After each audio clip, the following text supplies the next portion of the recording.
इसका क्या अर्थ होगा कि यदि जीतोगे तो पृथ्वी का भोग मिलेगा, पृथ्वी का सुख मिलेगा, और यदि मारे जाओगे तो स्वर्ग की प्राप्ति होगी। एक बार इसका अर्थ बताए हैं, क्या अर्थ होगा?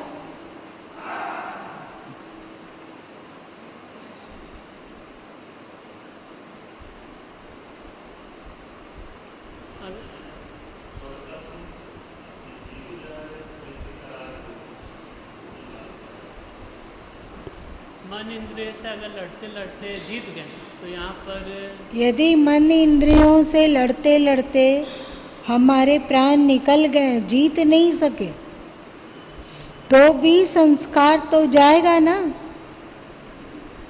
मन को शांत करने का, त्याग वैराग्य का संस्कार तो हमारे साथ जाएगा। और यदि जीत लेते हैं तो धरती में रहते रहते ही शांति और सुख की अनुभूति होगी, यही ना। पढ़ो विवेक, उसको बंद कर दो, अब मच्छर आएगा।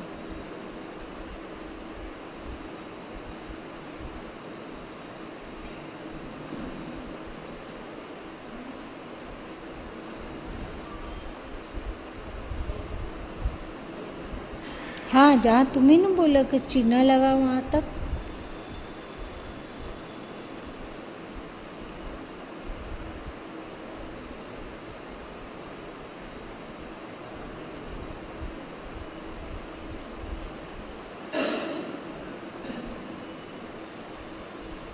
आत्मा जन्मती नहीं है, आत्मा मरती नहीं है, आत्मा को मारा जा नहीं सकता है,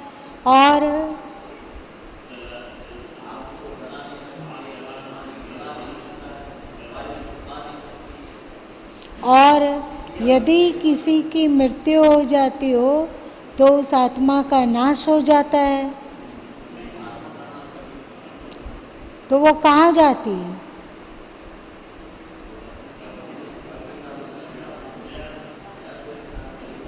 जैसे आज सूर्यास्त हो गया तो वो समाप्त हो जाता है कि कल फिर आए।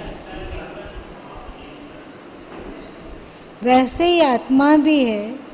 एक जैसे हम लोग पुराना शरीर को छोड़ देते हैं और नए शरीर को धारण करते हैं, वैसे ही आत्मा भी जब शरीर निकम्मी हो जाती है, निकम्मी मतलब अब काम की नहीं रही, उसे या तो रोग जर्जरित कर दिया अथवा किसी तरह की दुर्घटना से शरीर कट फट गया और ऐसा नहीं रहा कि अब उससे काम किया जा सके, तो आत्मा उस शरीर को छोड़ देती है और फिर अपने कर्म के अनुसार, अपने संस्कारों के अनुसार नए जन्म को धारण करती है।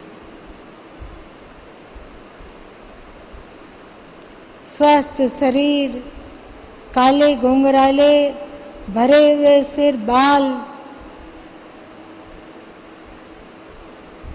कोमलता से पूर्ण अंग प्रत्यंग,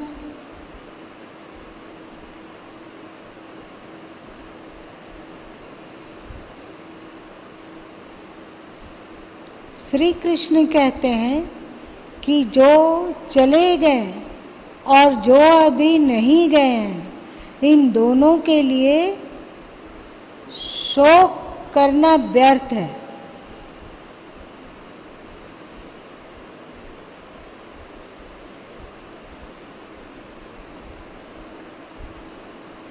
एक सदगुरु कबीर साहब की साखी है कि ताको क्या रोइए, जो अपने घर को जाए, रोइए बंदीवान को हाटे हाट बिकाए। ताको क्या रोइए, जो अपने घर को जाए, उसके लिए क्या रुदन करना जो यहाँ से अच्छा में गया हो। आप लोगों को पता है, सरकार प्रभु की माता जी ने उनसे वचन लिया था कि जब वे मरने लग जाएं तो सरकार प्रभु अनिवार्य रूप से आकर उन्हें दर्शन दे। और उस समय सरकार प्रभु बाढ़ में थे और उनकी माता श्री भगवतपुर में थी। वे बीमार हो गई और मूर्छित थी। तो सरकार प्रभु को आभास हुआ कि माता जी केवल इनसे मिलने के लिए अपने प्राण को रोक रखी है और वो जाना चाहती है। सरकार प्रभु अपने गुरु से आज्ञा लेकर माता जी से मिलने गए। माता जी रुग्ण थी और मूर्छित थी। 2 दिन से होश नहीं था, खाना पीना सब बंद था, किसी तरह रुक रुक कर श्वास आ रहा था। तो लोग जाके उनको पुकारे कि माता जी सरकार प्रभु आए हैं। तो 2 दिन के बाद अपनी आँखों को माँ खोलती है और सरकार प्रभु जी को देखती है।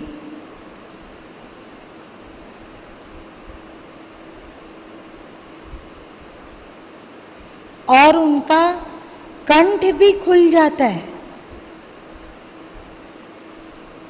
माँ से सरकार प्रभु जी कहते हैं कि माँ अब तू 6 महीने के लिए रुक जा, सारी सेवा जो भी तेरी सेवा है सब मैं करूँगा, सब मैं करूँगा। तो उनकी माँ बोली थी कि अब मुझे मत रोको, मुझे मत रोको, मैं जहाँ गई हूँ वहाँ यहाँ से बहुत ज़्यादा आराम है, बहुत ज़्यादा सुख है, इसीलिए अब हमें जाने दो। तो सरकार प्रभु बोले ठीक है, तू जाना चाहती है तो जा, लेकिन पाठ सुनते हुए जा। तो फिर सरकार प्रभु बीजक का पाठ करने लगे और माता जी मन लगा के श्रवण करने लगी। फिर पाठ को सुनते सुनते माता जी फिर चली गई। तब सरकार प्रभु वहाँ से निकलकर आगे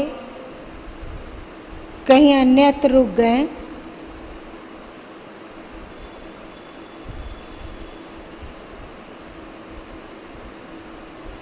ऐसा प्रेम होना दुर्लभ है, ऐसा प्रेम होना दुर्लभ है। भले ही उनकी माता जी के समान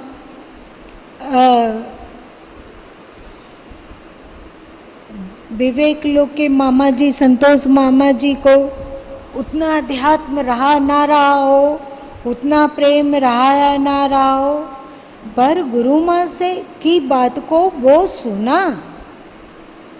कान में मोबाइल लगा देने पर वो बढ़िया से सुना और पाठ सुनते सुनते गीता का 2 अध्याय का पाठ करने कहा गया, क्योंकि वहाँ बीजक नहीं था, तो 2 अध्याय का पाठ करने कहा गया।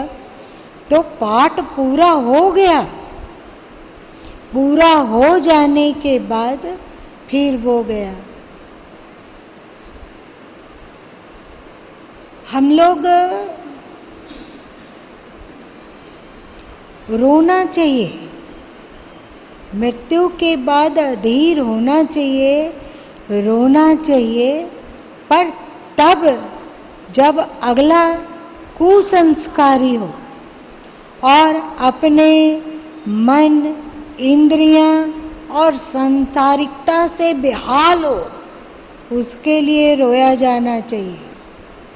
परंतु यदि शुभ में मन को लगाकर, श्रेष्ठ में मन को लगाकर कोई जा रहा है, तो फिर जो हम लोग रोते हैं उनके लिए, तो बताओ ये प्रेम से रोते हैं या स्वार्थ से रोते हैं? कौन बोला? आप बोले। क्या? इधर हमारा उनके प्रति मोह है इसलिए रोते हैं, पर यदि हम उनसे प्रेम कर पाएं,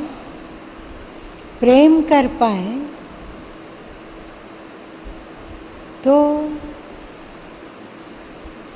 प्रेम कर पाते हो तो क्या होगा? अक्सर कोई जीव चला जाता है तो व्यक्ति इसलिए रोता है कि घर कैसे चलेगा, घर को कौन संभालेगा, कौन देखेगा, अभी इतनी जिम्मेवारी है, इसका निर्वहन कौन करेगा, हम अपने दिल की बात किससे शेयर करेंगे, हमें मार्गदर्शन कौन करेगा? तो ये स्वार्थ है या प्रेम है?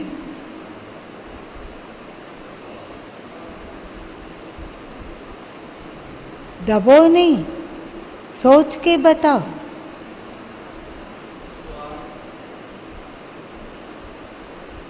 हाँ, और यदि कोई चला गया है तो अब यदि प्रेम है, उससे प्रेम है, तो रोना ही है, तो इस भावना से रोया जाए कि जहाँ हो वो सुखी हो, जहाँ हो वो कल्याण को प्राप्त करे, जहाँ हो वो अत्यंत प्रसन्न हो, उसकी सद्गति हो, वो अच्छे घर में, अच्छे परिवार में, धन संपन्न से युक्त होकर और अध्यात्म से पूर्ण होकर जन्म ले और जीवन जिए। ये प्रेम है या मोह है?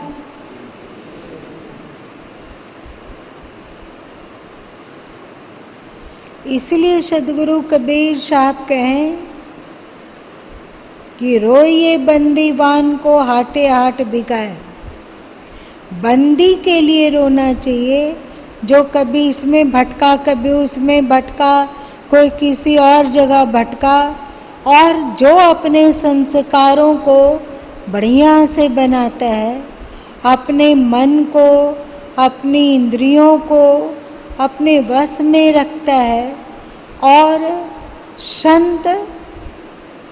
संतों की बानी, सद्गुरुओं की बानी, गीता के अनुसार, बीजक के अनुसार, साखी के अनुसार, भजनावली पदावली के अनुसार अपने मन को बनाने की कोशिश करता हो अथवा बना रहा हो और श्रेष्ठ जीवन जिया हो,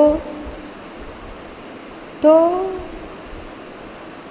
ताको क्या रोइए जो अपने घर को जाए। उसके लिए क्या रोना जो अपने घर को जा रहा है। माँ लोग भी, बेटी लोग जब विदा होती है तो वो रोती है कि नहीं रोती है? रोती है। बेटियां भी रोती है कि नहीं? लेकिन बेटियों को यदि श्रेष्ठ ससुराल मिल जाता है तो उसे लगता है ये मेरा घर है। हम दुख सुख में अपने घर में है तो हमको अच्छा लगता है, मायके 3 दिन 4 दिन के लिए गए वहीं तक ठीक है। अपना घर होता है कि नहीं? उसी तरह कोई यदि धरती से विदा लेता हो तो जहाँ जीव चला गया उसे लगता है कि वो जहाँ है वो उसका अपना घर होता है कि नहीं होता है?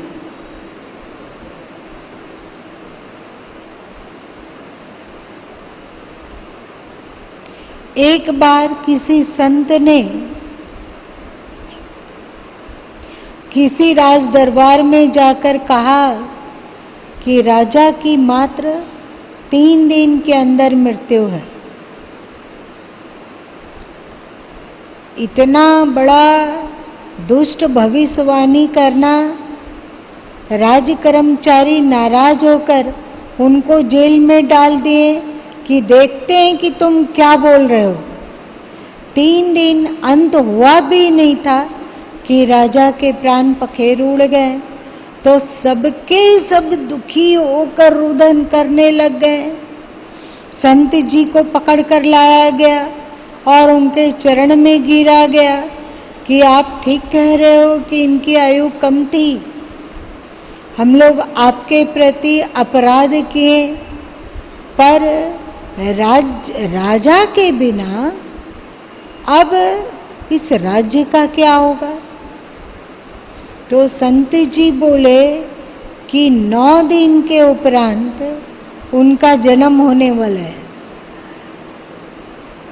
9 दिन बीता तो फिर सभी के सभी राज परिवार पूछने लग गए कि उनका जन्म कहाँ हुआ है।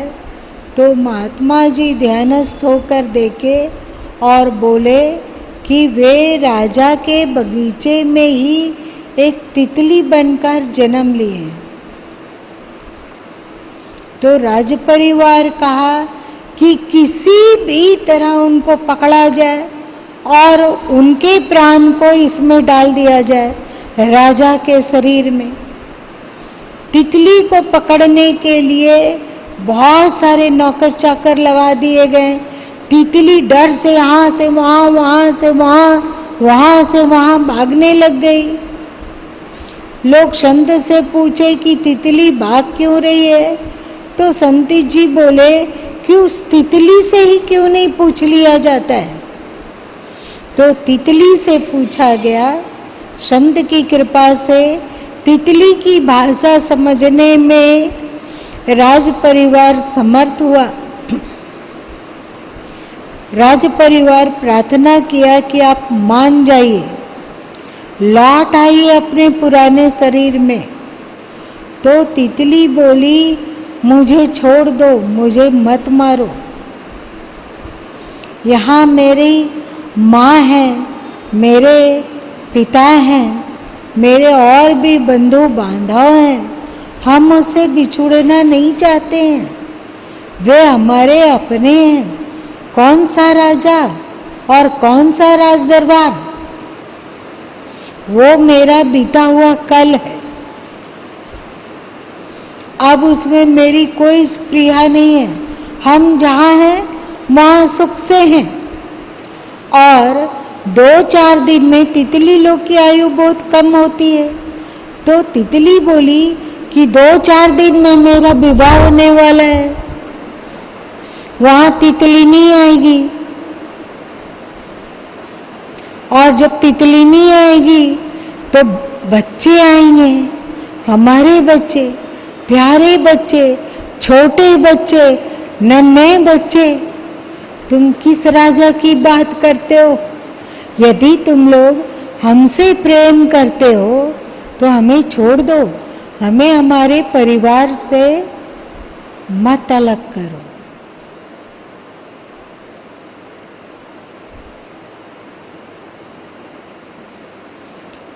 और एक बात है कि प्राणी जैसे ही मृत्यु को प्राप्त होता है, कुदरत के द्वारा उसका ब्रेन वॉश कर दिया जाता है। ब्रेन वॉश कर देना मतलब याद को भुला देना, अथवा उसे यदि जीवात्मा कुछ दिन तक के लिए अंतरिक्ष में ठहरने वाली है तो उसे महाघनघोर नींद में सुला दिया जाता है। क्यों, कहाँ आप लोग ये सब पढ़े हैं बताइए? अध्यात्म का मार्ग में।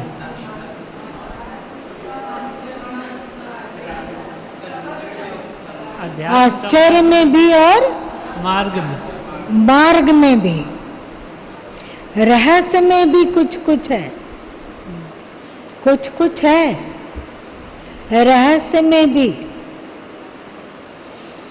जाती हुई जीवात्मा के प्रति हमारे पूर्वजों ने कुछ कर्म कांड को अनिवार्य कर दिया।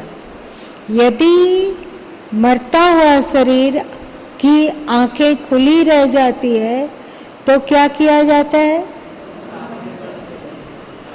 बंद कर लीजिए। बहुत देखे दुनिया को, अब अपनी आंखों को समेटिए और अपनी अंतरात्मा में धसिए। और फिर क्या किया जाता है? उन्हें श्वेत कपड़े से, श्वेत वस्त्र से ढक दिया जाता है, जो उन्हें प्रेरणा देती है कि सात्विक जीवन जिए, सत्व की ओर चलिए, उज्ज्वलता की ओर चलिए, श्वेतता की ओर चलिए।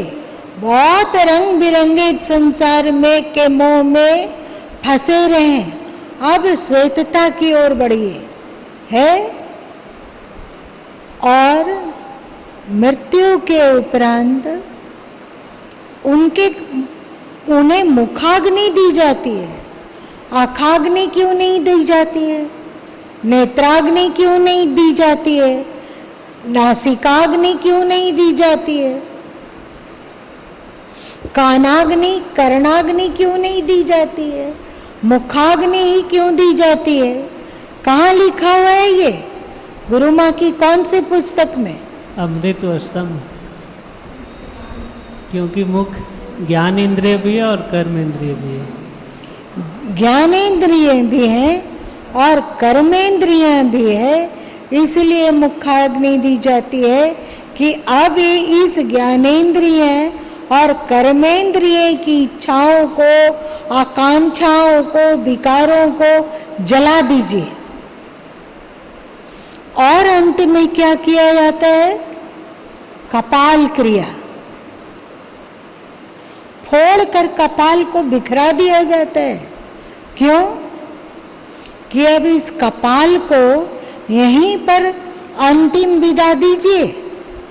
जो भी आप स्मृतियां लेके जा रहे थे कि आप इस जाति के हैं, आप स्त्री हैं, कि आप पुरुष हैं, कि किसके पिता हैं, किसकी माँ है, किसके पति हैं, कि किसकी पत्नी है, इन सब को अपने मस्तिष्क से मिटा दीजिए।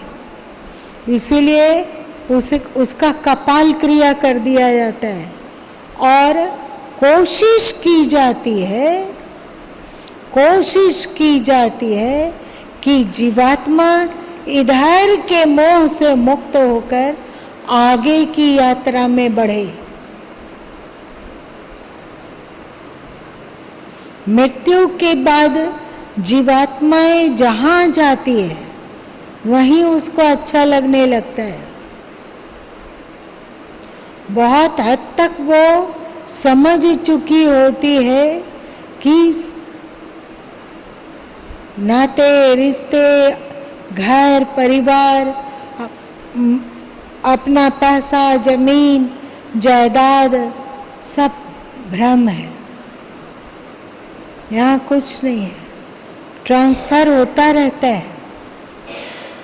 आज हम यहाँ हैं, ट्रांसफर हो गया कहीं और। वैसे तो नियम है कि 3 साल में ही ट्रांसफर होना चाहिए, पर कभी कभी 6 महीने, 1 साल में भी ट्रांसफर हो जाता है कि नहीं? होता है ना, तो 6 महीने अथवा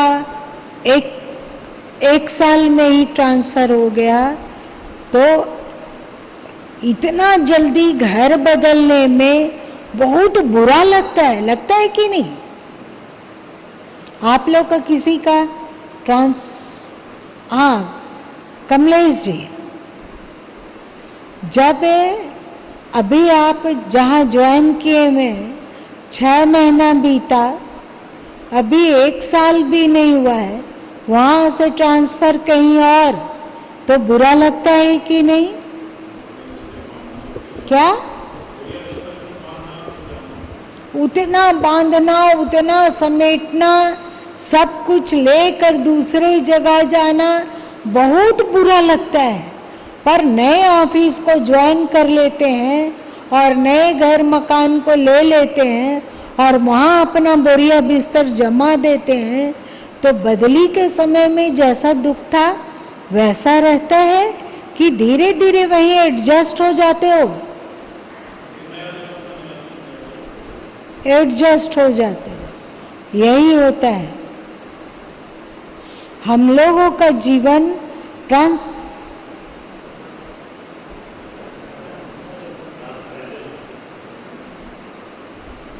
एक जगह से दूसरे जगह, दूसरे जगह से दूसरी जगह हम लोग क्यों रोते हैं?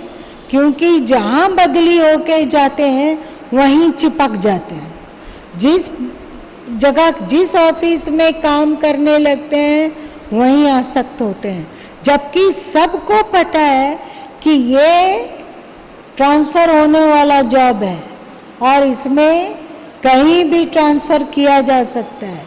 सबको पता है कि नहीं?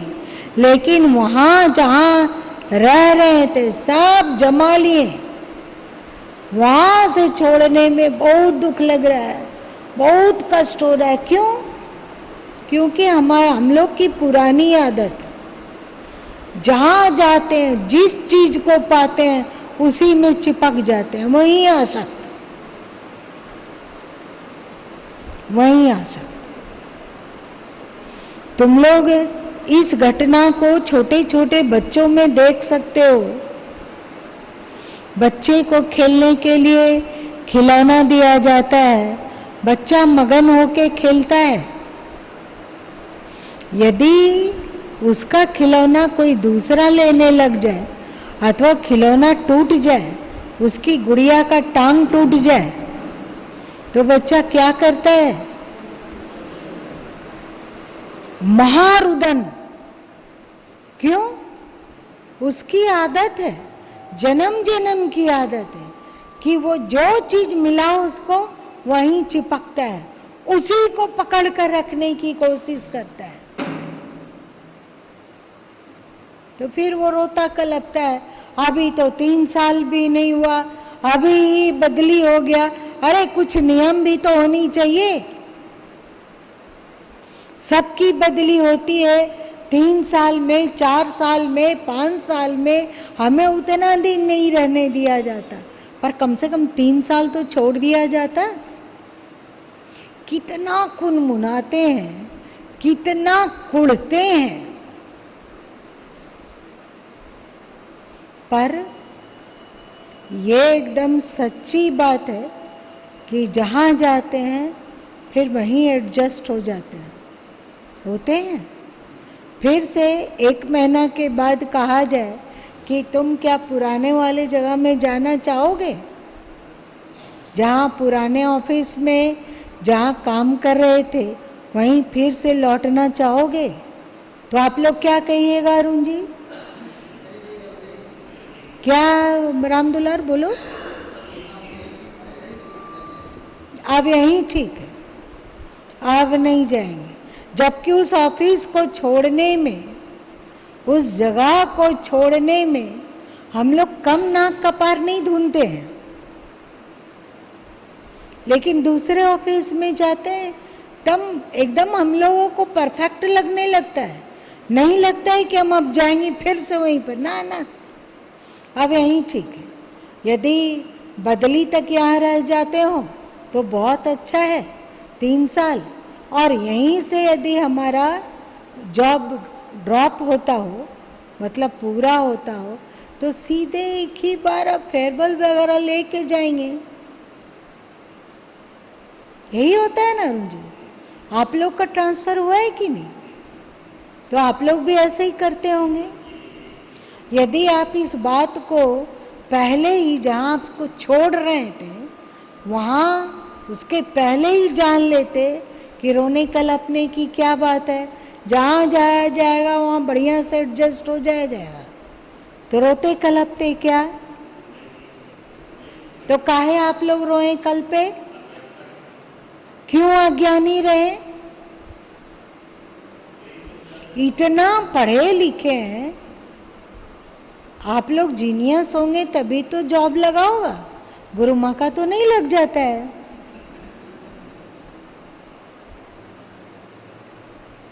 तो इस बात को क्यों नहीं सोचे कि ये क्या पगलपन है कि हमको यहीं रहना है? ये क्या मतलब है?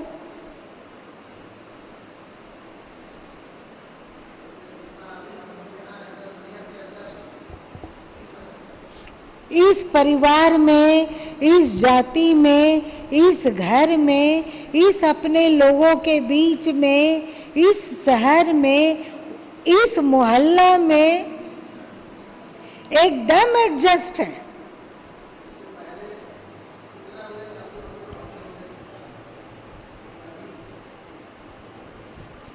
पुरानी बात अभी आपको याद भी आ जाए कि आप पुराने समय में वहाँ थे, तो ना यही ठीक है, होगा ना।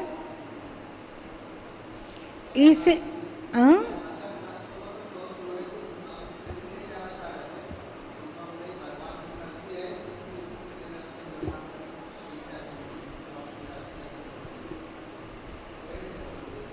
इसीलिए श्री कृष्ण गीता में कहते हैं अशांतस्य कुतः सुखम, अशांत को सुख कहाँ है? तो शांति कैसे मिलती है? तो ज्ञानाम लब्ध्वाम पराम शांति चिरेणाधिगच्छति। ज्ञान को प्राप्त कर पाए आप तो तत्काल शांति मिल जाती है। मिलती है? नहीं मिलेगी? ज्ञान प्राप्त होगा तो मिलेगी या नहीं मिलेगी? मिलेगी। इसीलिए श्री कृष्ण ज्ञान को अमृत कहते हैं। 4 अध्याय में है ना, ज्ञानामृत त्वाम लब्ध्वा, ज्ञान अमृत को प्राप्त करो तो तत्काल शांति मिल जाएगी। तुम लोग जानते हो राजा परीक्षित वन विहार को गए तो भटकते भटकते बहुत दूर निकल गए, उन्हें प्यास लगी। शमीक ऋषि के आश्रम में वे गए और उनसे पानी मांगे। उस समय वे सो रहे थे,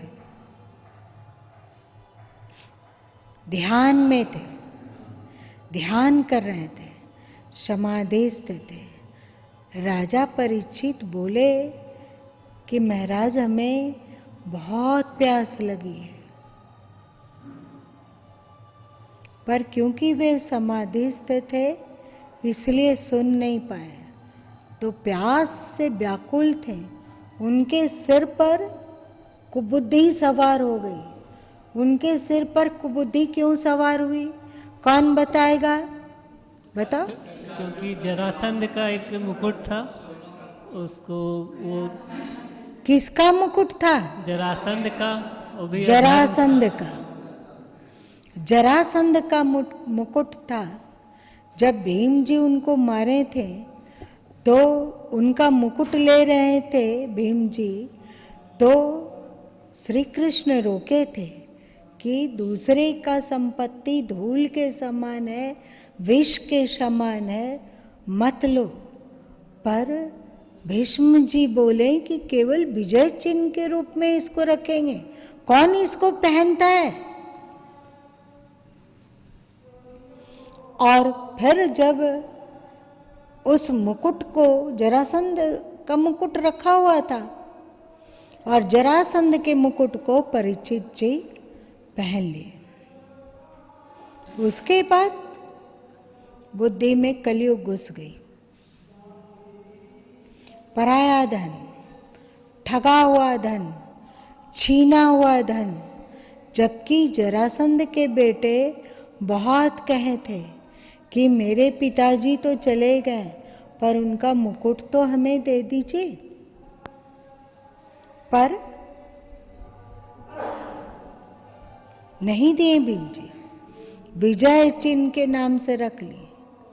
वही मुकुट परीक्षित के सिर पर था, तो उनके सिर पर कलयुग सवार हो गया।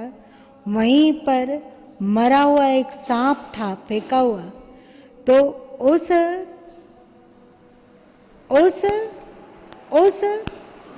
सांप को उठा के समीक ऋषि के गले में डाल दिए और वहां से निकल गए। समीक ऋषि के पुत्र आए। पुत्र ने देखा कि उनके पिताजी के गले में मृत शरीर सांप डाला हुआ है, तो क्रोध से बौखा गए और बोले कि जो भी मेरे पिता के गले में मृत शरीर को डाला है, तक्षक यही सर्प 7वां दिन उसे डसेगा और उसकी मृत्यु होगी। जब समीक ऋषि ध्यान से उठे और सब बात को जाने, तो हाहाकार किए और जाके परीक्षित जी को इस बात को सुना दिए। उनके बेटे अज्ञानी हैं, पर समीक ऋषि ज्ञान को प्राप्त कर चुके हैं। उनको लगा कि गले में मरा हुआ सर्प ही तो डाला था, उसे मेरा क्या बिगड़ा, निकाल के फेंक देते। पर पुत्र में इतना ज्ञान नहीं था। समीक ऋषि उनको बताने के लिए चले गए कि 7 दिन में वे तैयारी कर लें, 7 दिन में तैयारी कर लें। समीक ऋषि का मन इतना समता में स्थिर है। वे गृहस्थ हैं कि विरक्त हैं? एक बेटा है, पत्नी है, इतना ध्यान में मग्न रह सकते हैं और साथ साथ में समता भी है।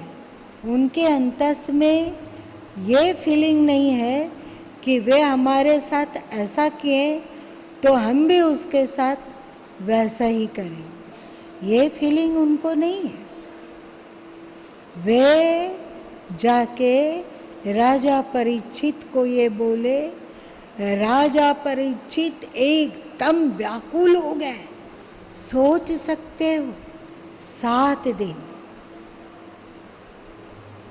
7वां दिन मृत्यु, कैसा लगेगा? कैसा लगेगा?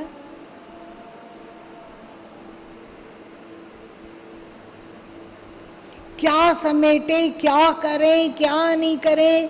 वे पहले बड़े बड़े संत लोग के पास गए, बड़े बड़े ऋषि मुनि के पास गए कि हमको बचा लीजिए, पर सब संत लोग एक स्वर में कहें कि वे ऋषि पुत्र हैं, उनका शाप को खाली करने की क्षमता हम में नहीं है।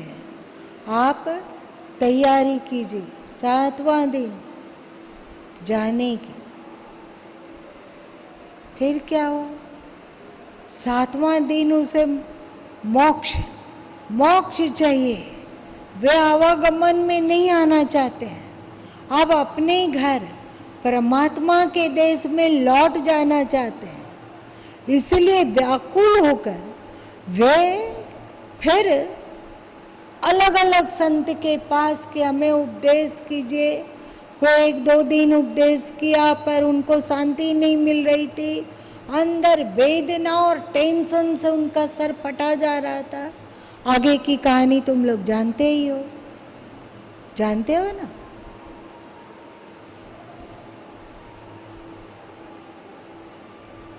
अंत में सुखदेव मुनि के पास गए, सुखदेव जी उन्हें उपदेश किए, एक दृष्टांत सुनाए कि एक पागल राजा किसी मछुआरिन की झोपड़ी में पहुंचा और रात में उसको सोना था, क्योंकि रात हो गई थी, राजदर महल दूर था तो वहीं सो गए। तो तकिया मांगा है राजा, तो वही मछुआरिन टोकरी जिसमें मछली भींगता था और बहुत सारे मांस वगैरह, शिकारी भी वो था, तो बहुत जगह मांस फेंका हुआ था, हड्डी फेंकी हुई थी, एकदम बदबू से भरा हुआ था, उसका सिर फट रहा था। और टोकरी लेकर किसी तरह उसके उस पर सिर रखकर राजा सोया। दूसरा दिन हुआ तो वो कहने लगा कि ये झोपड़ी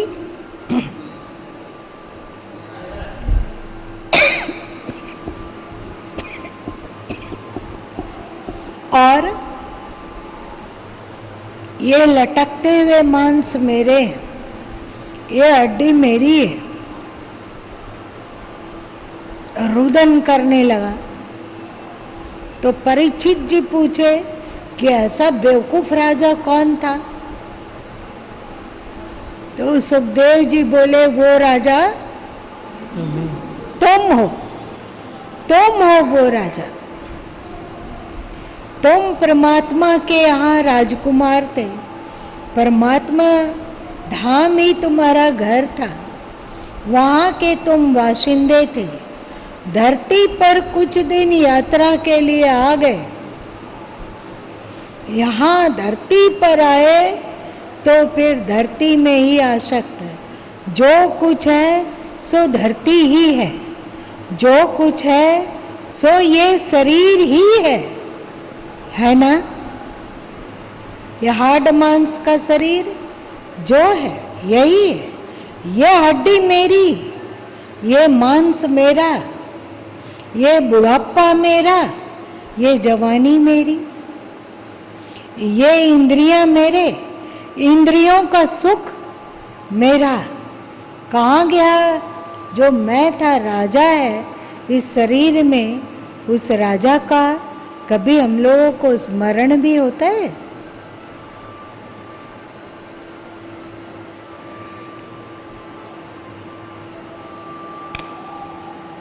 हम लोग को है स्मरण कि ये हाड मांस वाला शरीर, इस झोपड़ी में, इस हाड मांस के शरीर में कुछ दिन के लिए हम ठहरे हुए हैं, पर ये हाड मांस हम नहीं है, हाड मांस हमारा नहीं है। जब इस हाड मांस से निकाला जाने लगेगा हम लोग को, तो हम लोग क्या करेंगे? वैसे ही व्याकुल होंगे जैसे परीक्षित हुआ। जैसे एक जगह से ट्रांसफ़र दूसरा जगह होता है, तो पहले जगह को छोड़ने में जिस तरह हाय हाय होता है,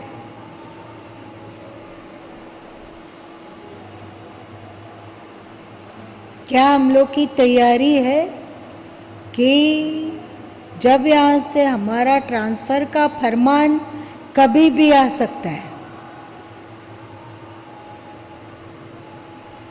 आपके बस में है कि आपका ट्रांसफ़र हो कि ना हो? नहीं है। तो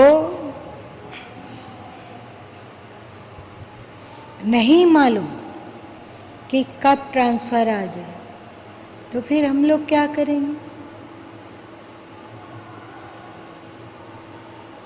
यहाँ हमारा घर है।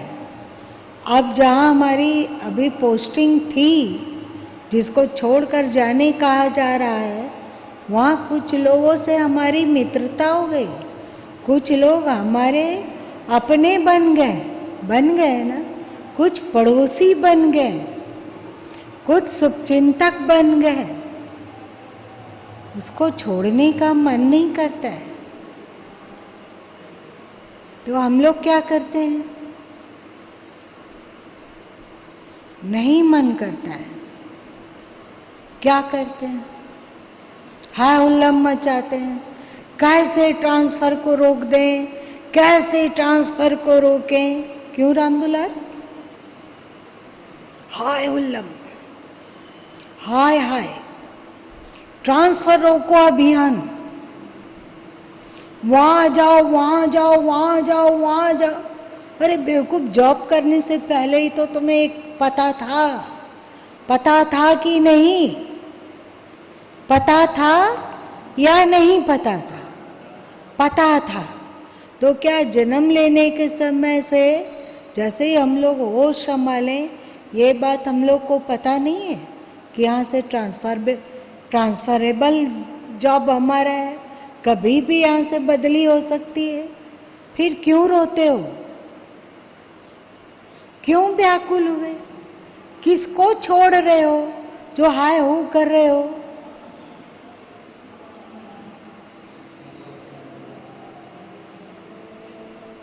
अभी जहाँ पोस्टिंग थी, बगल में मित्र था,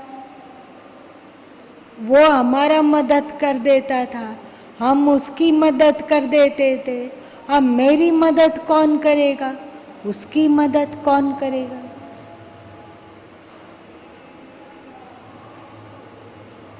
पत्नी लोग जब ट्रांसफ़र उसका होता है, होने लगता है, तो वो यही सोचती है, हमारे पति को कौन देख देगा और हमको कौन देख देगा। और पुरुष लोग का जब ट्रांसफ़र होने लगता है तो वो एकदम हाय हुल्लम मचा देता है कि हमारी पत्नी का क्या होगा, हमारे बच्चों का क्या होगा। उसके सहायक हम थे और वो हमारे सहायक थे, हम उसके सुख दुख के साथी थे, वे हमारे सुख दुख के साथी थे। अब हमारा क्या होगा और उसका क्या होगा?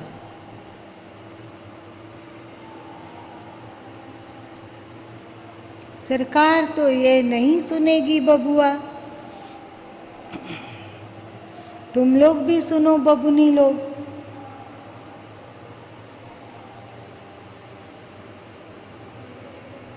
पड़ोस में वाला जो मित्र था वो भी रोता है कि तुम क्यों चले जा रहे हो, कभी नहीं सोचते हो कि हम तुम्हारे बिना कैसे रहेंगे।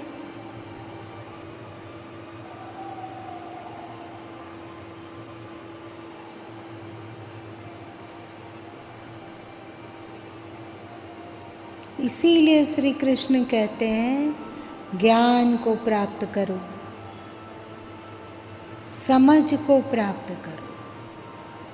समझ के बिना सब कुछ होते हुए भी व्यक्ति दुखी है, और समझ हो तो तुम लोग जानते हो ना, पार्वती जी एक ज्ञानी को श्राप देकर कैसे उसे संत से क्या बना दिए थे? क्या? पहले घोड़ा,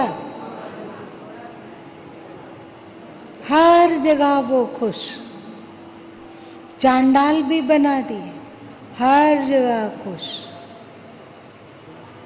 संत जी बोले घोड़ा में थे तो भी, और जब चांडाल शरीर में उनको भेज दी पार्वती देवी तो भी, कि हमारे पास जब तक ज्ञान है तब तक आप दुखी ना कर सकेंगे हमें, और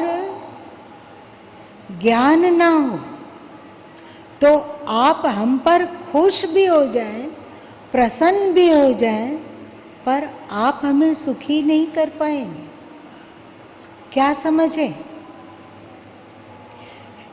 यदि देवी देवता और परमात्मा और हमारा किस्मत सब कुछ रूठ जाए और नाखुश हो जाए, यदि ज्ञान होगा हम लोगों के पास, तो हमारी शांति और सुख को वे छीन ना सकेंगे।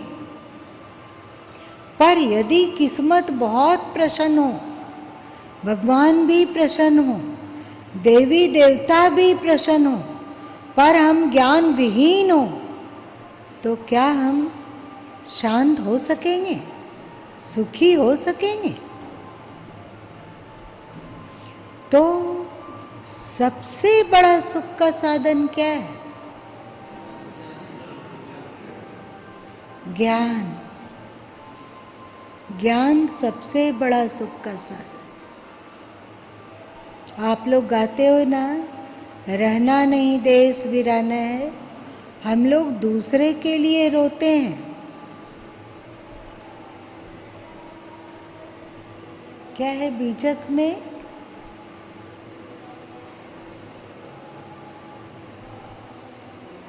आपो ही मुए और ले मोले, है ना? आपो ही मुए और ले रोए।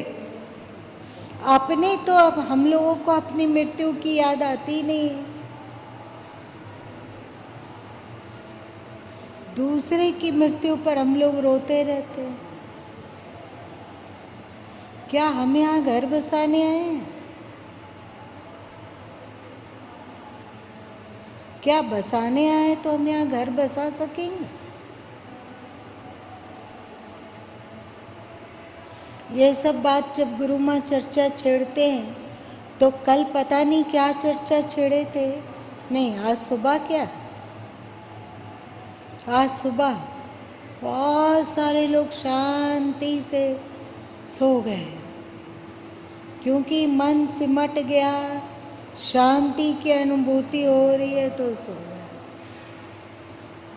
मन भी डरता होगा कि इन सब सत्संग उपदेशों को सुनकर कहीं ये हमारे चंगुल से ना निकल जाए। अभी क्या है, कबुक मन खल खल हंसे, कबुक उठे रोए, कबुक मनुआ पर जरे, कबुक चले भिगोए। कभी ये मन हम लोगों को हंसी दिला देता है, दिलाता है ना, कबुक मन खल खल हंसे। कभी ये मन खिलखिला कर हंस देता है, कबुक उठे रोए। कभी है सो रोने लगता है, और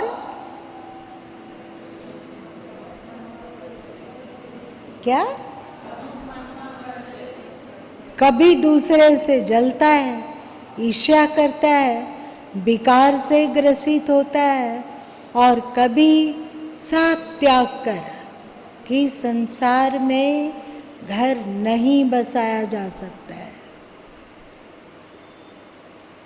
एक बार किसी संत से किसी ने पूछा कि यहाँ से बस्ती कितनी दूर होगी? तो संत जी बोले कि थोड़ी दूर है, आधा घंटा लग जाएगा, ऐसे चलिए वैसे चलिए, चलते चलते आप बस्ती में पहुंच जाएंगे। तो व्यक्ति चला उस तरह, पर बस्ती में ना पहुंचकर स्मशान में पहुंच गया। तो फिर से वो कुड़ते हुए आया संत के पास और बोला कि क्या कहते हैं महात्मा जी, आप संत होकर भी मजाक करते हैं, संत होकर भी झूठ कहते हैं, कहाँ आप हमें ले गए, हम बस्ती की पता पूछ रहे हैं। तो संत बोले कि बस्ती का अर्थ होता है जहाँ बसा जा सके। तो हमें पता है ये बस्ती नहीं है, यही शरीर क्या बस्ती है? बाहर का ये गिरडी नगरी, ये सब को छोड़ो, ये शरीर जिसमें हम लोग रुके हुए हैं, ठहरे हुए हैं, क्या ये बस्ती है?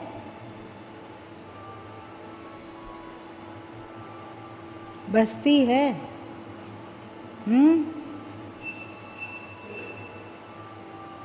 क्या बुरा कहा गया?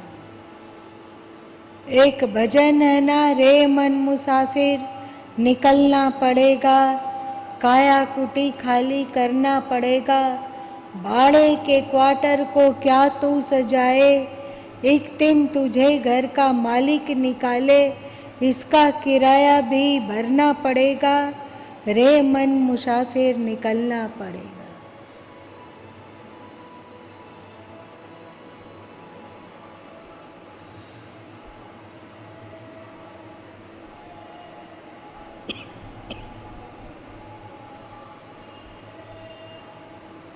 क्या तो बैठे बनकर राजा और रानी, क्या तो बैठे बन के सेठ सिठानी, यहाँ से भी तुमको निकलना पड़ेगा रे मन मुसाफिर, निकलना पड़ेगा।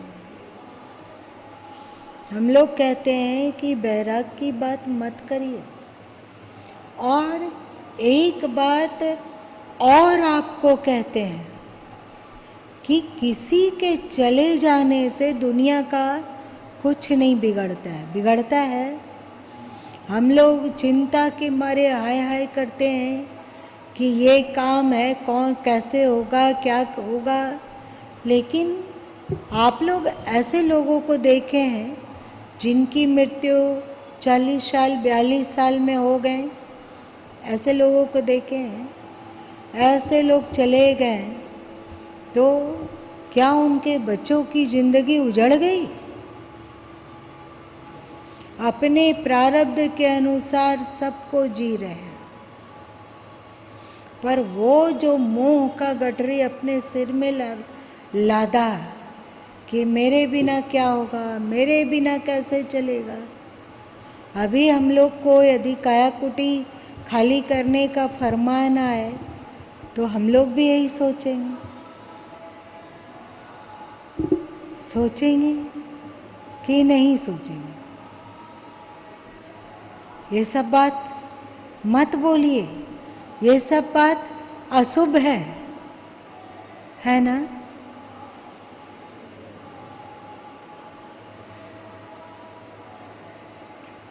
इसलिए ऐसा करो कि हमारे पास 2 हाथें हैं, एक हाथ से संसार का कार्य संवारो, जो तेरा कर्तव्य है उसको निखारो, और दूसरे हाथ से ज्ञान अर्जन करो। ठीक है? एक फेफड़ा में संसार को धड़कने दो, पर एक फेफड़ा तो ज्ञान को दे दो।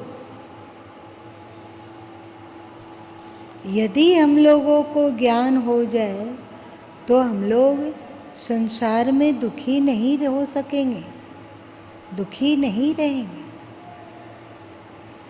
और यदि ज्ञान ना हो तो सब कुछ होते हुए भी चिढ़ते रहेंगे, कुढ़ते रहेंगे, व्यथित रहेंगे, दुखी रहेंगे। गुरु माँ सुबह भी बोले हैं कि संसार से भागने की जरूरत नहीं है, संसार में जागने की जरूरत है। यही तो अभी हम लोग गीता का 2 अध्याय का पाठ किए, इसमें श्री कृष्ण यही तो संदेश दिए कि नहीं। हम लोग भगवान से प्रार्थना करें कि हे प्रभु, संसार का जो दायित्व तुमने दिया उसको भी असंगता पूर्वक भली भांति निर्वहन कर सकें, और साथ साथ में जो तुम प्रेरणा दे रहे हो, हे सद्गुरु, हे गोविंद, जो तुम प्रेरणा देते हो, जो तुम उपदेश देते हो, उस ज्ञान को भी हम प्राप्त कर सकें। हे प्रभु, संसार में रहना बुरा नहीं लगता है, पर संसार का होकर रहने में बुरा लगता है। जन्मने और मरने में बुरा नहीं लगता है। गुरु माँ को तो तनिक भी नहीं लगता है। अगर फिर से आना हो तो फिर से आना पसंद करेंगे, उनकी मर्जी पर, अपनी इच्छा से नहीं। लेकिन शर्त यही है कि सदैव ज्ञान बना रहे, अंतस में सदैव ज्ञान बना रहे।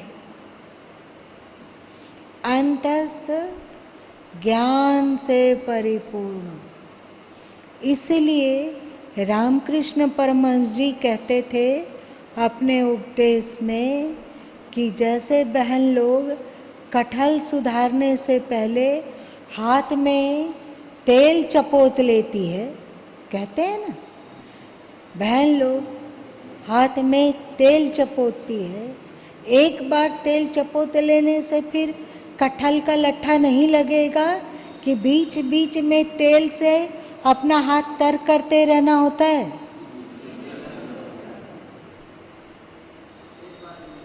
एक बार में नहीं होता है। तो तुम भी संसार का कार्य करो तेल चपोत कर, कि मोह का लट्ठा ना लग जाए। प्रेम करना बुरा नहीं है, पर मोह करना बुरा है।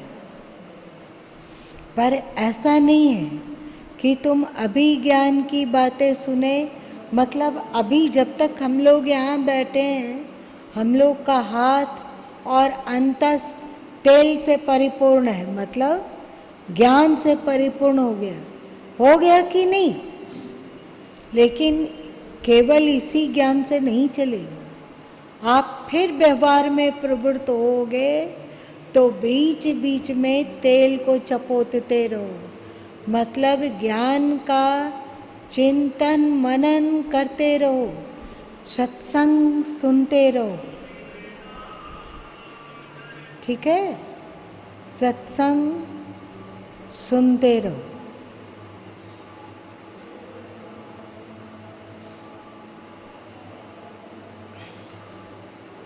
ऐसा नहीं हो सकता है कि शरीर से संसार का सारा कार्य भली भांति हो, पर मन ज्ञान में रमन करे।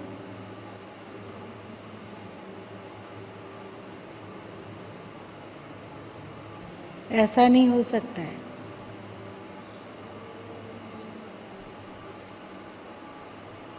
इसीलिए तो श्री कृष्ण मन मना भावा बोले, मुझ में मन लगा। आज हो गया 8, इसलिए आज इतना ही। लेकिन जो बोले उसको भूल मत जाना। लट्ठा को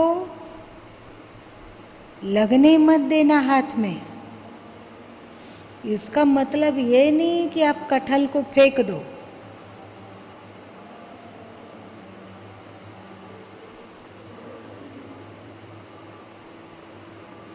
क्या समझे?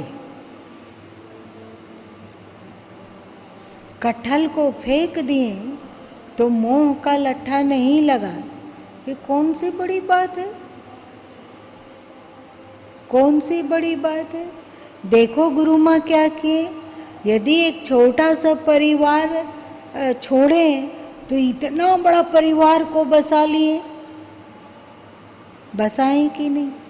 इतना बड़ा परिवार हो गया, इतने लोगों से प्रेम है, हर के दुख में दुखी होते हैं, हर के सुख में सुखी होते हैं।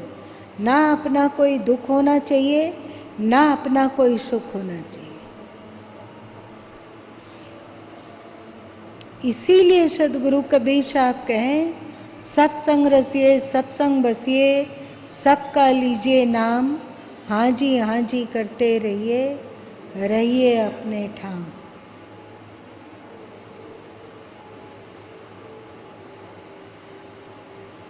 हम लोग कहते हैं कि परिवार में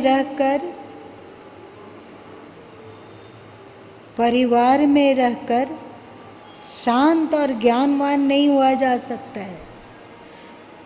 छुट्टी नहीं मिलती है तो गुरु माँ गिना देते हैं कि तुम्हारा परिवार ही केठो है।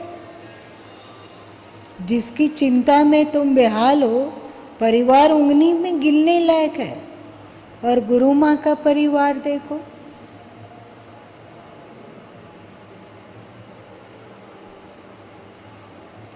जितना तुम लोग अपने बच्चों से प्रेम करते हो, उससे कम प्रेम गुरु माँ तुम लोग से नहीं करते हैं, इसमें कोई संदेह नहीं। लेकिन ईश्वर से प्रार्थना होती है कि ज्ञान हमेशा बना रहे प्रभु, बोध हमेशा जीवित रहे, और ये अक्ल समझ हमेशा बनी रहे कि यहाँ जो कुछ है सब ईश्वर का है। यहाँ पर हमारा कुछ भी नहीं। यदि हमारा कुछ है तो क्या है? ईश्वर है कि नहीं? यदि हम किसी के हैं तो एकमात्र ईश्वर। हे हरि मैं तेरी तुम मेरे, मैं जानी यह बात करी।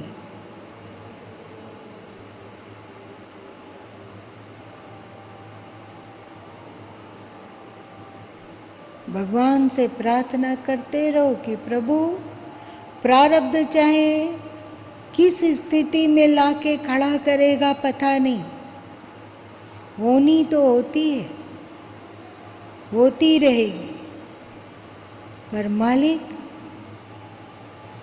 तुम मेरी डोरी को कभी मत छोड़ना। तुम मेरे मन को, मेरी बुद्धि को थाम के रखना।